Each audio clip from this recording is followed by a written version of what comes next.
Family کو بہرحال یہ سیکھنا پڑے گا کہ وہ کاؤنسلر سے یا ادارے سے جواب دہی کر سکے. اگر وہ کاؤنسلر یا ادارے سے جواب دہی نہیں کر سکتا تو پھر فیملی پیشنٹ سے بھی نہیں کر سکے گا. اچھا، اس میں جو لیول ہیں وہ 3 ہیں، یعنی تینوں جو فریق ہیں ان کے لیے ایک ذاتی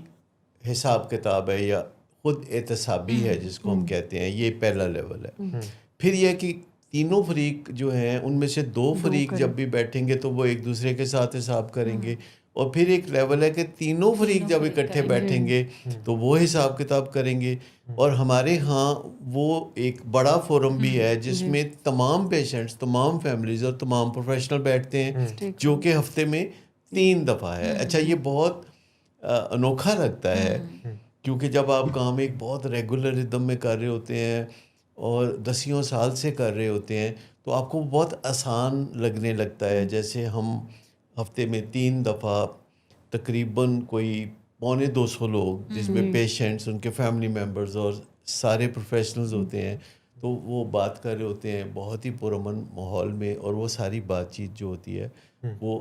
جواب دہی کے زمرے میں آتی ہے. جب سٹیج سے پروفیشنلز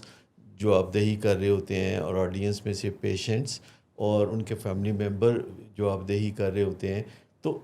یہاں سے جو ہے علاج کا جو معیار ہے وہ اوپر جا رہا ہوتا ہے. اور پھر جو پیشنٹ کے ساتھ فیملی ملتی ہے، ٹچ اینڈ گو میٹنگ ہی ہوتی ہے، تو تینوں فریق موجود ہوتے ہیں، ایک کاؤنسلر،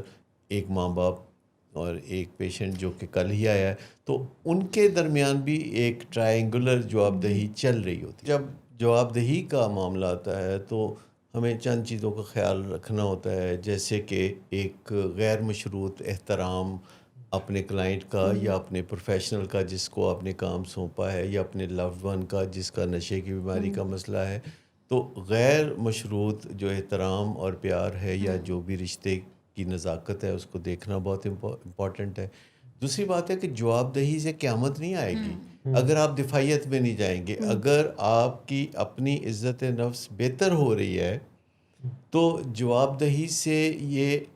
عمارت نیچے نہیں جا گرے گی، بلکہ آپ کو پتہ ہوگا کہ مجھے ٹارگٹ نہیں کیا جا رہا، کسی کمی یا کمزوری کو یا کسی ایسی چیز کو ٹارگٹ کیا جا رہا ہے جو کہ وجود نہیں رکھ رہی اور جس کے وجود کی ضرورت ہے. تو دفاعیت میں نہیں جانا. آپ اگر سمجھتے ہیں کہ دوسرے کی جواب دہی جو ہے وہ فیکٹس پہ مبنی نہیں ہے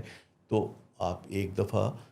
کہہ سکتے ہیں، نفی میں جواب آپ دے سکتے ہیں، لیکن اس کا مطلب یہ نہیں کہ آپ دفاعیت پہ اتر آئیں کہ میں تو زندگی میں کبھی ایسا کیا ہی نہیں، مجھ سے تو کبھی ایسا ہو ہی نہیں سکتا، میرے تو آباء و اجداد نے کبھی نہیں کیا، یا پھر خاموشی اختیار کر لینا. یعنی جواب دہی جو ہے اس کے جو اجزاء ہیں اس میں احترام اور اس میں نکتہ چینی جو ہے اس سے پرہیز کرنا، اس سے توہین امیزی سے پرہیز کرنا، دفاعیت سے بچنا اور پھر خاموشی میں نہ جانا، یہ بڑا امپورٹنٹ